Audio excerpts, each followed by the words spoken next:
নফস শয়তান করেছে কাবু,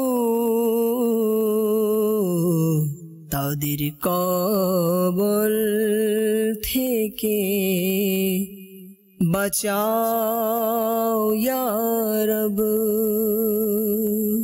আলহামদুলিল্লাহি রাব্বিল আলামিন, আসসালাতু ওয়াসসালামু আলা সাইয়্যিদিল মুরসালিন, আম্মা বা'দ, ফাউযু বিল্লাহি মিনাশ শাইতানির রাজীম, বিসমিল্লাহির রহমানির রহিম। আসসালাতু ওয়াসসালামু আলাইকা ইয়া রাসূলুল্লাহ ওয়া আলা আলিকা ওয়া আসহাবিকা ইয়া হাবিবাল্লাহ। আসসালাতু ওয়াসসালামু আলাইকা ইয়া নবিয়াল্লাহ ওয়া আলা আলিকা ওয়া আসহাবিকা ইয়া নূরাল্লাহ। প্রিয় নবী রাসূল আরবি হুজুরে পুর নূর সাল্লাল্লাহু তাআলা আলাইহি ওয়াসাল্লাম এর আলিশান ফরমান, যে ব্যক্তি আমার উপর 10 বার দুরূদ শরীফ পড়ে আল্লাহ তাআলা তার উপর 100টি রহমত নাজিল করেন। সাল্লু আলাল হাবিব সাল্লাল্লাহু তাআলা আলা মুহাম্মদ সাল্লাল্লাহু তাআলা আলাইহি ওয়াসাল্লাম। মাদানী চ্যানেলের দর্শক শ্রোতা, আরো একবার উপস্থিত হয়েছি ধারাবাহিক অনুষ্ঠান শয়তানের কাহিনী নিয়ে। যে যেখান থেকে আমাদের অনুষ্ঠান দেখছেন আপনাদেরকে জানাই আন্তরিক মোবারকবাদ। দর্শক শ্রোতা, শয়তানের কাহিনী অনুষ্ঠানে আমরা শয়তানের এক একটি ধোঁকা নিয়ে আলোচনা করি, আপনারা শুনে থাকেন, যাতে করে আমরা এই সকল ধোঁকা থেকে বাঁচতে পারি। আর মানুষের, মুমিন বান্দা মুসলমানের ইখলাস অনেক বড় এক সম্পদ। ইবাদত মানুষ যতই করুক না কেন, ওই ইবাদতের মধ্যে যদি ইখলাস না থাকে তবে তার সেই ইবাদত হয়ে যায় মানুষ দেখানো, সেই ইবাদত হয়ে যায় লৌকিকতা, অর্থাৎ লোক দেখানো ইবাদত হয়ে যায়। দর্শক শ্রোতা, একটা কথা স্মরণ রাখবেন, যখন আপনার শরীরে কোনো রোগ হয় আর ওই রোগ যদি দেখা যায় চোখে, ওইটার চিকিৎসা এক ধরনের চিকিৎসা হয়ে থাকে।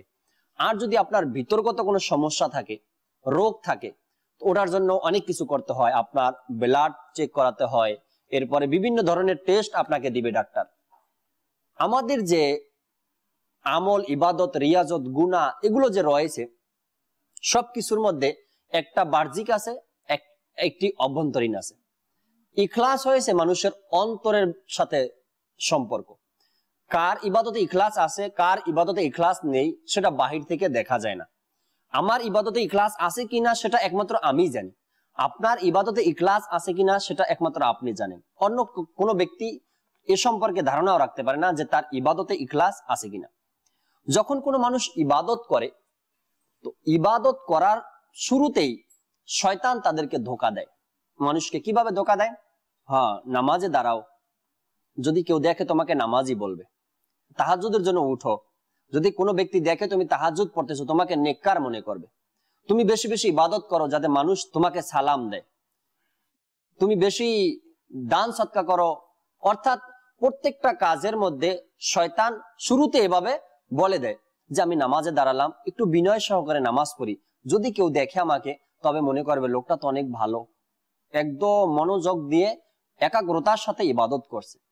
এই যে আমি ইবাদতের শুরুতে আমার মনের মধ্যে যে একটি কথা চলে আসলো যে আমি ইবাদত করছি, কেউ দেখুক, দেখার পরে বাহা দিক, দেখার পরে আমাকে প্রশংসা করুক, আরে এই ব্যক্তি তো খুব ভালো নামাজ পড়ে, খুব ভালো ইবাদত গুজারি, কোরআনে পাকের তেলাওয়াত করে।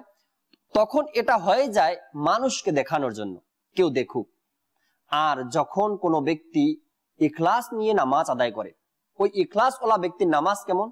সে একাকী যে নামাজ পড়ে, ওই একাকী নামাজের ধরন আর মানুষের সামনে নামাজ পড়া, ওই দুইটা নামাজের ধরন এক হয়ে যাবে। তখন সেটা হয়ে গেছে আল্লাহ এবং তার রসুলের জন্য ইখলাসের সাথে ইবাদত করা। দর্শক শ্রোতা, আজকে ইনশাআল্লাহ ইখলাসের কিছু সংজ্ঞা আমরা শ্রবণ করব, ইখলাস কাকে বলে এটাও শুনবো, এরপরে বুজুর্গানে দ্বীনের কিছু বাণী ও ইখলাস সম্পর্কে আমরা শ্রবণ করব, যাতে করে শয়তানের ধোঁকা থেকে বেঁচে আমরা ইখলাসের সাথে নেকির দাওয়াত দিতে পারি, ইখলাসের সাথে ইবাদত করতে পারি, ইখলাসের সাথে দান সদকা করতে পারি। ইখলাস যদি না থাকে না, তার ইবাদতের মধ্যে একাগ্রতা না থাকে, খৌফে খোদা না থাকে, আল্লাহর অন্য উদ্দেশ্য যদি না থাকে, তবে সেই ইবাদত কিসের ইবাদত?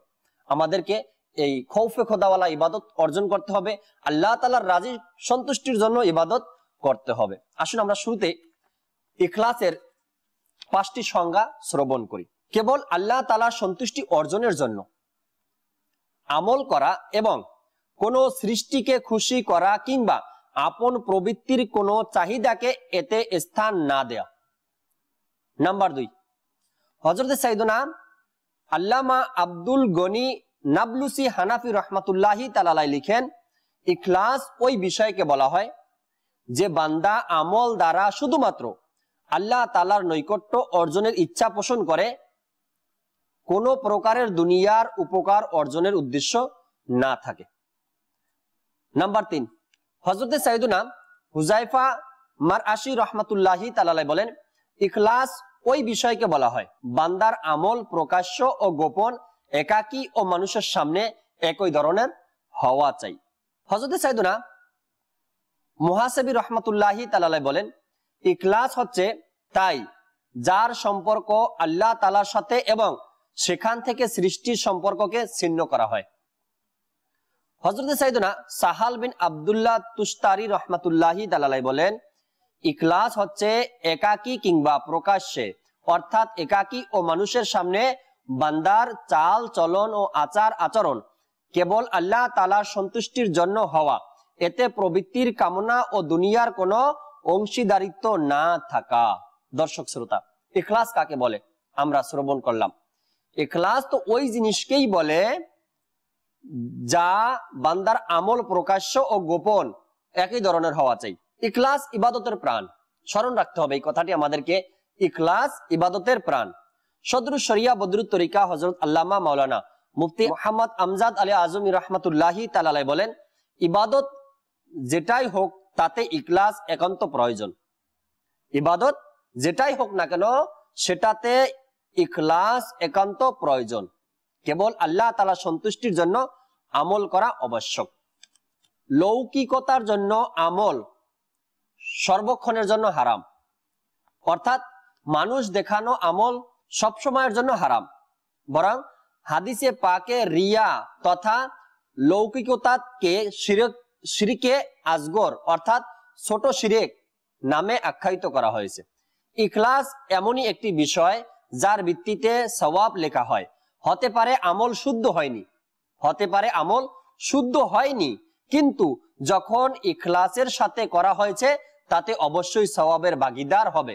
উদাহরণস্বরূপ, কেউ অজানাবশত নাপাক পানি দিয়ে অজু করে নামাজ আদায় করে নিল, যদিও এ নামাজ শুদ্ধ হয়নি, কেননা শুদ্ধ হওয়ার জন্য পবিত্রতা শর্ত ছিল, তা পাওয়া যায়নি, কিন্তু সে সৎ নিয়ত ও ইখলাস সহকারে আদায় করেছে, এর জন্য সওয়াব লিপিবদ্ধ করা হবে, অর্থাৎ সে নামাজের জন্য সওয়াবের ভাগীদার হবে।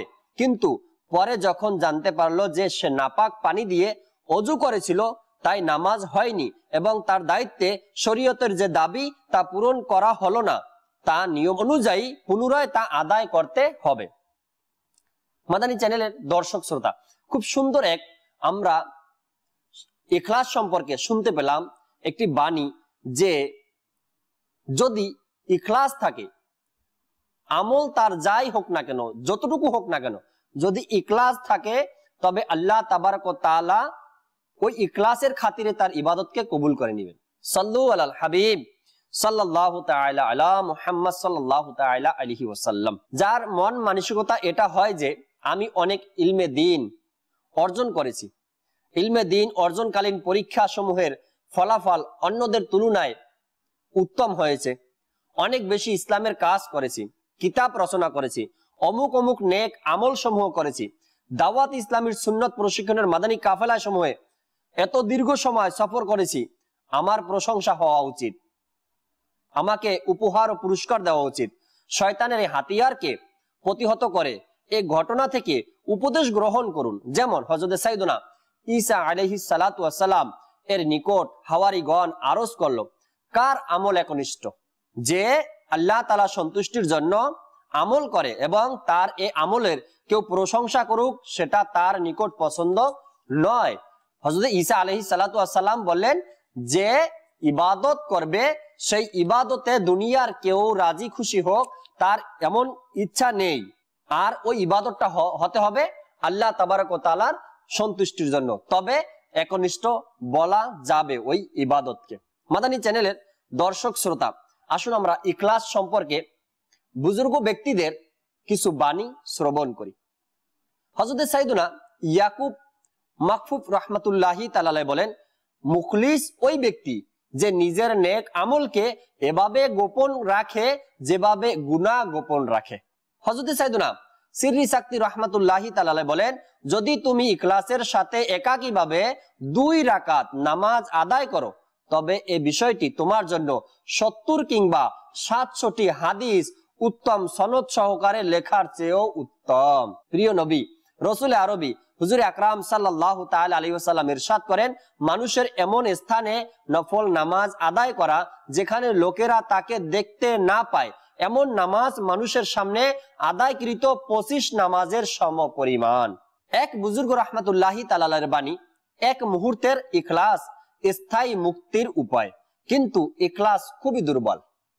এই কথাটি আমাদেরকে সবসময় স্মরণ রাখা উচিত যে এক মুহূর্তের ইখলাস স্থায়ী মুক্তির উপায়, কিন্তু ইখলাস খুবই দুর্বল। আজ কয়জন ব্যক্তি ইখলাসের সাথে হজ করে? আজ কয়জন ব্যক্তি ইখলাসের সাথে নামাজ আদায় করে? আজ কয়জন ব্যক্তি ইখলাসের সাথে সুন্নতের উপর আমল করে? আল্লাহ তাবারক ওয়া তাআলা বোঝার তৌফিক দান করুক। ইখলাস এটা অন্তরের বিষয়, ইখলাস থাকা উচিত। যেই কাজ আমরা করি না কেন, আমরা কাউকে নেকির দাওয়াত দিচ্ছি, নেকির দাওয়াত দেওয়ার আগে ইখলাস অর্জন করা উচিত। আমরা কোরআনে পাকের তেলাওয়াত করছি, তেলাওয়াতের আগে ইখলাস অর্জন করা উচিত। আমরা হজ করছি, ইখলাস থাকা উচিত। আমরা ওয়াজ নসিহত করছি, বয়ান করছি, ইখলাস থাকা উচিত। হযরত সাইয়েদুনা ফুজাইল রাহমাতুল্লাহি তাআলা আলাইহি বলেন, লোক লজ্জায় আমল ত্যাগ করা রিয়া, আর মানুষকে দেখানোর জন্য আমল করা শিরক, অর্থাৎ ছোট শিরক। হযরত সাইয়েদুনা খাওয়াস রাহমাতুল্লাহি তাআলা আলাইহি বলেন, যে ব্যক্তি নেতৃত্বের অর্থাৎ ক্ষমতা ও অন্যের উপর প্রতিপত্তি সুদা পান করেছে সে ইবাদত বন্দিগির ইখলাস থেকে বের হয়ে যায়। দর্শক শ্রোতা, আমরা ইখলাসের কয়েকটি বাণী শুনলাম বুজুর্গানে দিনের। আমাদের উচিত এই বাণীর উপরে আমল করা।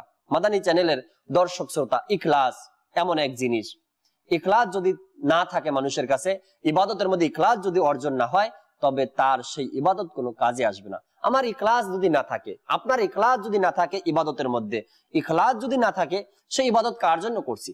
ইবাদত যদি আল্লাহ তাআলার জন্য করে থাকি, তবে অবশ্যই সেই ইবাদতের মধ্যে ইখলাস রয়েছে। এখন মানুষ ইবাদত করে, যখন মসজিদে আসি, আমার আশেপাশে মানুষ থাকে, মানুষের সামনে আমি নামাজ আদায় করি, তখন আমার নামাজের অবস্থা কেমন হয়? একটু চিন্তা করি। ইখলাসের বিষয় যখন বয়ান করতেছি, ইখলাসের পর্ব আমরা শুনতেছি, ইখলাস নিয়ে বয়ান শুনতেছি, আমরা একটু চিন্তা করি, যখন আমরা মসজিদে নামাজে দাঁড়াই, আমার আশেপাশে মানুষ আছে, ডাইনে বামে মানুষ আছে, সামনে পিছনে মানুষ আছে, আমি তখন আমার নামাজের নিয়ম কানুন কিভাবে ফলো করি? যখন নামাজে দাঁড়াই, একেবারে একাগ্রতার সাথে নামাজ আদায় করি। এরপরে যখন আমি রুকুতে যাই ঠিক মতো 3 বার আমরা তাসবিহ আদায় করি, রুকুতে গিয়ে ঠিক মতো ঝুঁকি। এরপর যখন দাঁড়াই আমরা রুকু থেকে, মানুষ আশেপাশে আছে, মানুষ আমার নামাজ দেখছে, তখন আমি সোজা হয়ে দাঁড়াই, ওখানে একটু দাঁড়ানোর চেষ্টা করি, ওয়াজিব আদায় করার চেষ্টা করি। এরপর যখন সেজদায় যাই, সেজদার মধ্যে 3 তাসবিহ পরিমাণ থাকার চেষ্টা করি। এরপর যখন বসি, সেখানে ওয়াজিব আদায় করার চেষ্টা করি। এভাবে করে মানুষের সামনে আমরা নামাজ আদায় করি, ধীরে ধীরে আস্তে আস্তে তেলাওয়াত করি সুন্দরভাবে। নামাজ 2 রাকাতে যেন 5 মিনিট হয়ে যায়, মানুষ দেখে যেন বুঝে মাশাআল্লাহ এই ব্যক্তি ইবাদত করতেছে, একাগ্রতার সাথে ইবাদত করতেছে। আর আমি যখন একাকী ঘরের মধ্যে নামাজ আদায় করি, কেউ যখন আমার নামাজের আশেপাশে থাকে না, তখন আমার নামাজের অবস্থা কি হয়? নিয়ত বানছি, নামাজ শেষ হয়ে গেছে, রুকুতে গেলাম, সেজদায় চলে আসছি, আল্লাহ আল্লাহ। মানুষের সামনে নামাজের অবস্থা কি, আর একাকী নামাজের অবস্থা কি? এই জন্য বুজুর্গানে দিন বলেছেন, ইখলাস ওই জিনিসকে বলে যার একাকী নামাজ আর মানুষের সামনে নামাজ একই ধরনের হয়ে থাকে, তবে বুঝতে হবে তার ইবাদতের মধ্যে ইখলাস রয়েছে। এখন আমরা ইখলাস কোথায় পাবো? বাসায় আসি, ফজরের নামাজের খবর নেই, বাসায় গেছি, এশারের নামাজের খবর নেই, তো মসজিদে আসছি, এলাকায় আসি, বাহিরে আসি, আজান হয়ে গেছে, সবাইকে নিয়ে নামাজে চলে গেলাম। কিন্তু সবাইকে নিয়ে নামাজে গেলাম কাকে দেখানোর জন্য? মানুষ আপনাকে বেনামাজি বলবে, তাই নামাজে তো যাই নাই। মানুষ আপনাকে মন্দ বলবে, তাই তো নামাজে যাই নাই। যদি এটা না হয় তবে কেন আপনি সবার সামনে নামাজ আদায় করতেছেন? যখন একাকী থাকেন তখন নামাজের খবর থাকে না, যখন সবার সামনে নামাজ আদায় করেন তখন ধীর স্থির ভাবে নামাজ আদায় করেন, একাগ্রতার সাথে নামাজ আদায় করেন, খুব সুন্দর তেলাওয়াত করেন, খুব সুন্দর রুকু করেন, খুব সুন্দর সিজদা করেন, তাশাহুদ করেন। কিন্তু আপনি যখন একাকী থাকেন তখন আপনি নিয়ত করছেন, নিয়তের সাথে সাথে রুকু সিজদা শেষ, নামাজ 2-1 মিনিটের মধ্যে নামাজ শেষ হয়ে গেল। অর্থাৎ একাকী নামাজটা খুব স্পিরিট হয়ে যায়। আর যখন মানুষের সামনে থাকি তখন নামাজ স্লো, আস্তে আস্তে পড়ি। কেন হয় এমন? এটা কি বলা হয়? ইখলাসের কমতি। এটা কি বলা হয়? ইখলাসের অভাব। যদি আমার অন্তরে ইখলাস থাকতো তবে আমি একাকী যেভাবে নামাজ আদায় করেছি মানুষের সামনে সেভাবে করতাম, মানুষের সামনে যেভাবে দৃষ্টি ভাবে করেছি একাকী সেভাবে করতাম। আমাদেরকে বোঝা উচিত, আমাদেরকে জানা উচিত যে আসলে ইখলাস না থাকলে ইবাদতের মধ্যে সেই ইবাদত করে লাভ কি? তো শয়তানের কুমন্ত্রণায় ফেসে গেলাম, শয়তানের জালের মধ্যে আটকে পড়ে গেলাম ইখলাস না থাকার কারণে। ইখলাস নেই ইবাদতের মধ্যে। আল্লাহ তাবারক ওয়া তাআলা আমাদের ইবাদতের মধ্যে ইখলাস পয়দা করার, ইখলাস নিয়ে আসার তৌফিক দান করুক। এক দীর্ঘ ঘটনা আপনাদের সামনে পেশ করার চেষ্টা করছি। এক বুজুর্গ ইন্তেকালের পর কারো স্বপ্নে এসে বললেন, আমি মানুষের সামনে একটি সদকা দিয়েছিলাম, লোকেরা আমার প্রতি তাকিয়ে দেখাটা আমার পছন্দ হয়েছিল। অর্থাৎ আমি মানুষের সামনে সদকা করেছি আর মানুষ যখন আমাকে তাকিয়ে দেখছিল তখন সেটা আমার পছন্দ হয়েছিল। আমি ইন্তেকালের পর দেখলাম যে আমি এর জন্য সওয়াবও পেলাম না, এর জন্য আমার শাস্তিও হলো না। হযরত সাইয়েদনা সুফিয়ান সাউরি রাহমাতুল্লাহি তাআলা আলাইহি এই ঘটনা বর্ণনা করা হলো। তিনি বললেন, এটা তো তার ভালো সম্পদ, এজন্য শাস্তি দেওয়া হয়নি, এটা তো বিশেষ করুণা যে তাকে শাস্তি দেওয়া হয়নি। মাদানী চ্যানেলের দর্শক শ্রোতা, প্রতিটি নেক আমলের মধ্যে ইখলাস দরকার। আমি দান করছি, মানুষ দানবীর বলবে এজন্য না তো। নামাজ পড়ছি, নামাজি বলবে এজন্য না তো। হজ করছি, হাজি বলবে এজন্য না তো। কি জন্য? আল্লাহ তাআলা সন্তুষ্টির জন্য। আর যে ইবাদতের মধ্যে আল্লাহ এবং তার রাসূল সাল্লাল্লাহু তাআলা আলাইহি ওয়াসাল্লামের সন্তুষ্টি থাকবে, সন্তুষ্টি অর্জনের আশা থাকবে, সেই ইবাদত হবে ইখলাসের সাথে ইবাদত। আর যে ইবাদত হবে নামাজি বলুক, হাজি বলুক, গাজী বলুক, দাতা বলুক, তবে সেটা হবে লোক দেখানো। সেই ইবাদতের মধ্যে কোনো ইখলাস খুঁজেও পাওয়া যাবে না। হুজ্জাতুল ইসলাম হযরত সাইয়েদনা মুহাম্মদ বিন মুহাম্মদ গাজালি রাহমাতুল্লাহি তাআলা আলাইহি বলেন, অনেক বক্তা ও মুবাল্লিগ এজন্য আনন্দ বোধ করেন যে লোকেরা তাদের কথা মনোযোগ সহকারে শুনে ও মেনে নেয়, এবং এসব বক্তা বা মুবাল্লিগ বলে বেড়ায় যে আমার খুশির কারণ হচ্ছে দ্বীনের সাহায্য করাকে আল্লাহ তাআলা আমার জন্য সহজ করে দিয়েছেন। যদি তার বক্তা বা মুবাল্লিগ কোন সমসাময়িক বক্তা তার চেয়ে ভালো বয়ান বা ওয়াজ করে এবং লোকেরা তাকে ছেড়ে ওই বক্তা বা মুবাল্লিগের দিকে মনোনিবেশ করে, তবে এই বিষয়টা তার খারাপ লাগে এবং সে পেরেশান হয়ে যায়। যদি তার মাঝে ইখলাস থাকতো, তার বয়ান বা তার ওয়াজ দ্বীনের খাতিরে হতো, তার উদ্দেশ্য শুধুমাত্র আল্লাহ তাআলা সন্তুষ্টির জন্য হতো, তবে সে আল্লাহ তাআলা শুকরিয়া আদায় করত, কেননা আল্লাহ তাআলা এই কাজ অন্যের উপর সুপর্দ করে দিয়েছেন। এ সুযোগে শয়তান তাকে বলে, তুমি এজন্য দুঃখিত নও যে লোকেরা তোমাকে ছেড়ে অন্যের দিকে চলে গেছে, বরং দুঃখের বিষয় হচ্ছে যে তোমার থেকে সওয়াব হাতছাড়া হয়ে গেছে। কেননা লোকেরা যদি তোমার কথা শুনে উপদেশ অর্জন করত তবে তুমি সওয়াব পেতে, আর তোমার হাত থেকে এ সওয়াব চলে যাওয়াতে দুঃখ বোধ করা ভালো। অথচ এ বেচারা বক্তা বা মুবাল্লিগের এটা জানাই নেই যে তাবলীগের কাজ নিজের চাইতে উত্তম ব্যক্তির কাছে সুপর্দ করা অধিক সওয়াব অর্জনের মাধ্যম, এবং নিজে একাকী তাবলীগ করার চাইতে এভাবে করলে সওয়াব বেশি পাওয়া যায়। মাদানী চ্যানেলের দর্শক শ্রোতা, অনেকের অন্তরের মধ্যে খায়েশ থাকে, ইচ্ছা থাকে যে মানুষজন আমার বয়ান শুনুক আর আমার বয়ানের মধ্যে বসুক, আমার কথা মেনে চলুক। যখনই তার পাশে অন্য কোনো বক্তা চলে আসে, ভালো সুর, ভালো হাদিস কোরআনের আলোচনা করে, আর ওই পুরান বক্তার সামনে থেকে যদি লোকেরা নতুন বক্তার কাছে চলে যায়, তখন তার ভিতরটা একটু জ্বলে যে মানুষ আমার থেকে দূরে চলে গেল, মানুষ আমার থেকে ওই বক্তার কাছে চলে গেল। তবে বুঝতে হবে আপনার সেই ইবাদতের মধ্যে, সেই নেকির দাওয়াতের মধ্যে, সেই দ্বীনের কাজের মধ্যে ইখলাস ছিল না। যদি ইখলাস থাকতো তবে আপনার খুশি প্রকাশ করা উচিত যে আমি ভালো দাওয়াত দিতে পারি না, আল্লাহ তাবারক ওয়া তাআলা আমার সাইডে একজনকে এমন পাঠিয়েছেন, এমন এক ব্যক্তি আসছে যে দিনের দাওয়াত খুব সুন্দরভাবে দিচ্ছেন, লোকজন তার কথা মন দিয়ে শুনছেন। আমাদের ইখলাস কোথায় চলে গেল? ইখলাস কোথায় গেল? আজকে আমরা ভালো কাপড় পরি, সুন্দর পোশাক পরি, কেন পরতেছি? এখানে কি ইখলাস আছে? সুন্দর পোশাক পরতেছি, মানুষ আমাকে ভিআইপি বলুক, মানুষ আমাকে দামি পোশাক পরতেছি এটাই বলুক। আজ আমি নামাজে সবার আগে আসছি, কেন আসছি? এজন্য তো নয় যে মানুষ আমাকে সবার আগে মসজিদে আসা নিয়ে প্রশংসা করুক, নাকি আল্লাহ তাআলা সন্তুষ্টির জন্য আসছি। চিন্তা করা উচিত আমাকে, আমার অন্তরকে আমি একবার চেক করি যে আমার মন কি বলে। এই ইবাদত, এই রিয়াজত, এই সকল কাজের জন্য আমার অন্তর কি বলে আমাকে। আপনি নেকির দাওয়াত দিচ্ছেন, কেন দিচ্ছেন? আল্লাহ তাআলা সন্তুষ্টির জন্য, নাকি মানুষ আপনাকে মোবাল্লিগ বলবে তাই? কোনটার জন্য দিচ্ছেন? যদি মানুষকে দেখানোর জন্য দিয়ে থাকেন তো দুনিয়াতে পেয়ে গেছেন, মানুষ আপনাকে মোবাল্লিগ বলেছে, কিয়ামতের দিন আর কিছু পাবেন না। আল্লাহ তাবারক ওয়া তাআলা আমাদেরকে এই শয়তানের ধোঁকা, আসলে শয়তান নিজে জাহান্নামী, এটা তো সবাই জানি। সে তো আল্লাহ তাবারক ওয়া তাআলার দরবার থেকে বিতাড়িত হয়েছে।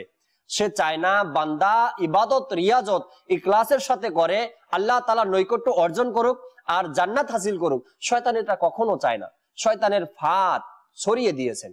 যেভাবে হোক আমরা এই রাস্তায় যাব, শয়তান এই রাস্তায় সামনে দাঁড়িয়ে আছে, এই রাস্তায় যাব সামনে দাঁড়িয়ে আছে, এই রাস্তায় যাব সামনে দাঁড়িয়ে আছে। যেভাবেই হোক না কেন শয়তানের কাজ হয়েছে আমাদেরকে বন্দী করে ফেলা।